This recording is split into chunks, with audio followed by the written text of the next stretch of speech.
Bonjour à toutes et à tous, ravi de vous retrouver pour l'Instant T, votre rendez-vous d'infos dans le Finistère.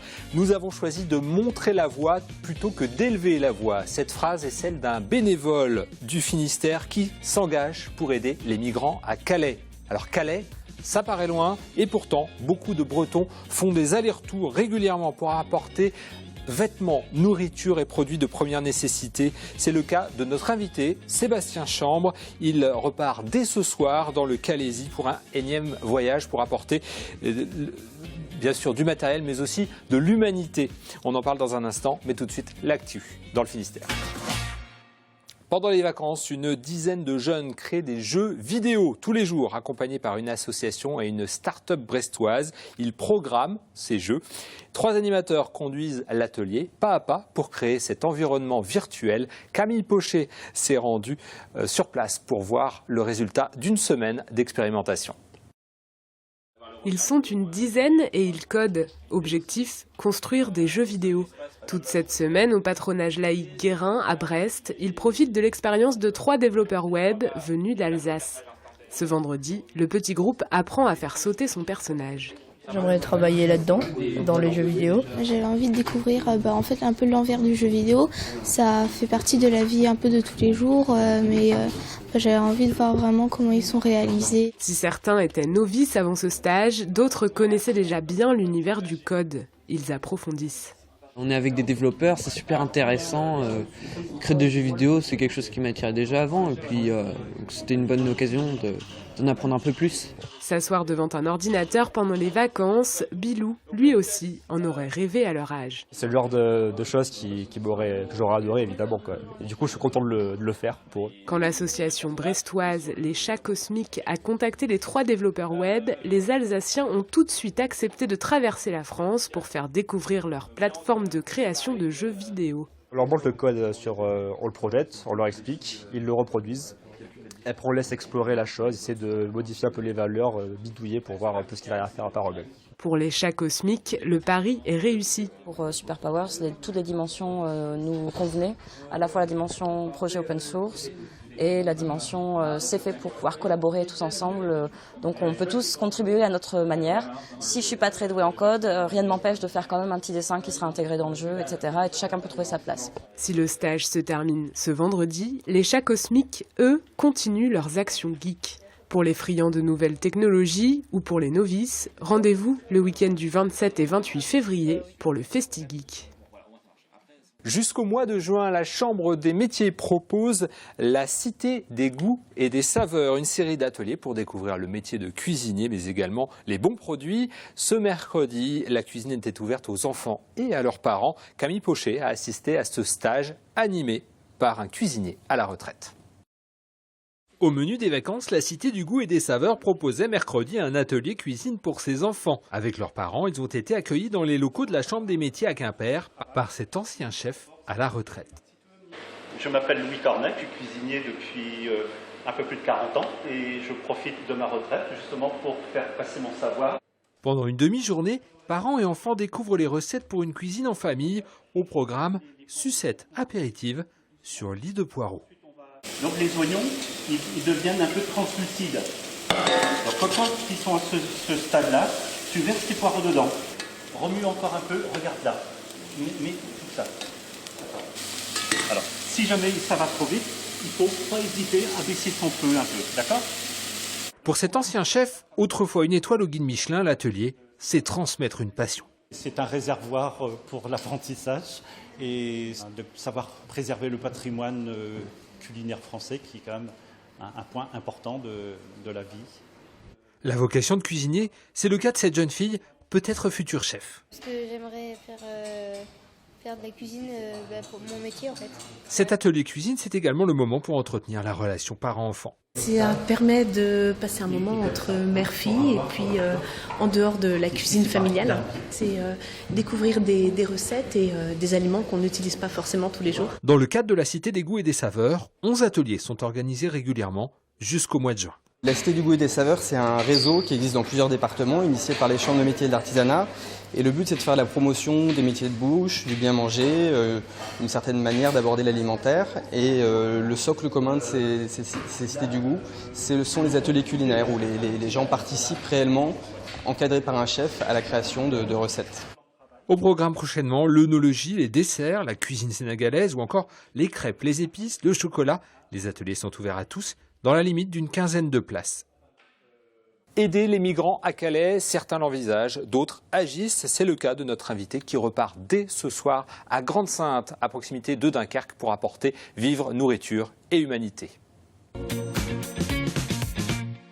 Sébastien Chambre, bonjour. Bonjour.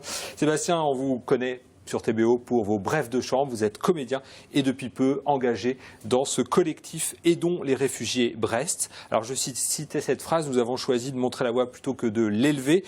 Ce sont des bénévoles morlaisiens, les voltigeurs du pays de Morlaix, qui ont acheminé plusieurs tonnes de vêtements et de nourriture vers Calais. Vous, ce n'est pas vers Calais, mais vers un autre camp, Grande-Synthe, que vous convoyez des produits de première nécessité. Alors vous avez réalisé un petit documentaire au cours de cette première visite sur le camp. On vous propose d'en découvrir un court extrait.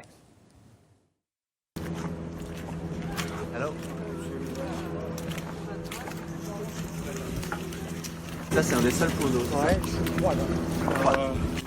La rue principale est la rue Elisabeth II. Nous trouverons la rue François Hollande, la rue Manuel Valls et l'impasse Marine Le Pen. La grande majorité des personnes présentes dans le camp sont kurdes. Et dans les histoires se trouve toujours la même cause, Daesh, contre qui la population kurde est le premier rempart. Voilà, le décor est planté, camp de Grande-Synthe. Combien de réfugiés sont accueillis sur ce camp, Sébastien ? Ça dépend à qui on demande. On a compté jusqu'à 3000 personnes. Aujourd'hui, visiblement, le camp a de moins en moins de monde puisqu'on essaie de loger ces personnes dans du dur. Avec les grandes vagues de froid et de neige qui sont arrivées, il y a une urgence de reloger ces personnes-là. Alors, vous avez créé un collectif Aidons les réfugiés suite à un premier voyage à Calais, c'est-à-dire à une quarantaine de ce camp que nous venons de voir de Grande-Synthe, qui est le plus connu, la jungle à Calais. Pourquoi vous êtes allé là-bas ? J'y suis allé parce que j'ai été interpellé par un comédien flamand qui m'a dit « Vous avez vu ce qui se passe à Calais, c'est en France et l'aide ne s'organise pas du côté français, il y a beaucoup d'Anglais, beaucoup de Belges. » Donc je me suis intéressé à cette question, j'avais entendu parler de la jungle, je savais qu'il s'y passait des choses assez graves, mais j'ai décidé d'aller voir. Et quand je suis rentré, immédiatement, ça a été la volonté d'en parler, de montrer ce qui s'y passait et de se regrouper pour que d'ici, du Finistère, on puisse donner un coup de main. Et pourtant, vous préférez donner un coup de main sur un autre camp, plus petit. Pourquoi ? Parce que, en ayant vu Calais, en ayant été bouleversé et en apprenant qu'à Grande-Synthe, les conditions étaient pires, je me suis dit autant aller aider où c'est le pire. Alors, à Grande-Synthe, vous avez acheminé du matériel. Les images qu'on vient de voir, c'était la première visite, le repérage. Vous êtes reparti pratiquement immédiatement après. Oui, puisque la première visite avait pour but d'organiser le mieux possible l'arrivée des camions. Les organisations des camps changent tous les jours. Donc on s'est dit, on part un week-end, on rencontre toutes les personnes qu'on cible, la cuisine, les personnes qui reçoivent les couvertures, celles qui reçoivent les vêtements. Et on a organisé, pris rendez-vous, pris les bonnes autorisations. Et comme ça, quand on est arrivé, tout s'est passé d'une manière très simple. Vous avez rencontré qui là-bas ? Alors, une association, les Amis de Jacques Bielski, qui nous permet d'avoir les autorisations d'entrer sur le camp. Et puis, plusieurs associations. Il y a Aya, Artists in Actions, ou encore Salam, ou encore l'Auberge des Migrants. Plusieurs associations qui travaillent chacune avec leur mission. Et donc, on a rencontré des bénévoles exténués qui ont besoin d'un grand coup de main. Donc, ils apprécient pas mal l'aide, même quand elle arrive de loin. Pour l'instant sur quelques journées, mais on espère y être présent de plus en plus. Vous n'êtes pas parti seul, vous êtes parti avec un photographe, des amis comédiens et également un dessinateur. On va peut-être découvrir justement un extrait puisque vous avez utilisé finalement et vous êtes servi aussi de ce média qu'est le dessin et qui a permis de nouer un dialogue. On regarde tout de suite. Second, J.R., 19 ans, s'est livré. Il nous a raconté comment la veille... The soldiers of Peshmerga so brave, so brave. They are home fighting with Daesh. My father is Peshmerga. Daesh killing my father because Daesh saved photo my father, but Daesh no killing my mother because I have... Voilà, on voit la situation dans laquelle arrivent ces réfugiés qui sont poursuivis et pourchassés par Daesh. C'est facile de nouer le dialogue avec les réfugiés? Non, c'est assez difficile et c'est là que Guillaume Duval, qu'on voit en dessiné, a joué un énorme rôle puisque dès qu'il se plaçait quelque part, il intriguait, les personnes voulaient un portrait et là, pendant qu'on dessinait, on arrivait à discuter ensemble. Mais sinon, c'est assez difficile d'entamer la discussion. Alors, il y a d'autres Bretons comme vous, Sébastien, qui s'engagent. Il y a notamment le réseau Utopia. Pauline Boudet est une jeune femme de Crozon. Elle est partie avec cette association. On écoute son témoignage. C'est à 10 minutes du centre-ville, on est vraiment dans un autre monde. C'est vraiment un pays. Enfin, c'est un peu. C'est un bidonville, mais en France, quoi. Où les pieds dans la boue. Enfin voilà, c'est vraiment. On s'attend à une jungle, mais au final, c'est une petite ville. Et entourée de CRS, c'est un peu ça qui est assez bizarre aussi. Ça fait une ambiance assez spéciale. Et on vient aider, donner main forte à ceux, aux assos qui sont déjà sur place, qui font un grand travail. Et la grande mission, c'est le nettoyage du camp. C'était une ancienne décharge, il y a beaucoup de déchets. Et ils vivent au milieu des déchets et c'est vrai que ça donne pas envie non plus pour eux de nettoyer. Il y a une asso qui fait 1000 repas, il y a un couple d'Anglais qui fait 1000 repas, il y a l'État qui fournit aussi des repas. Donc voilà, on a été trier les habits à l'auberge des migrants. Dans le camp, c'est essentiellement que des Anglais qui viennent aider. Alors, ça parle que en anglais dans le camp, avec tout le monde. Le soir, c'est pareil. On rencontre beaucoup d'Anglais qui sont dans Calais, dans la ville.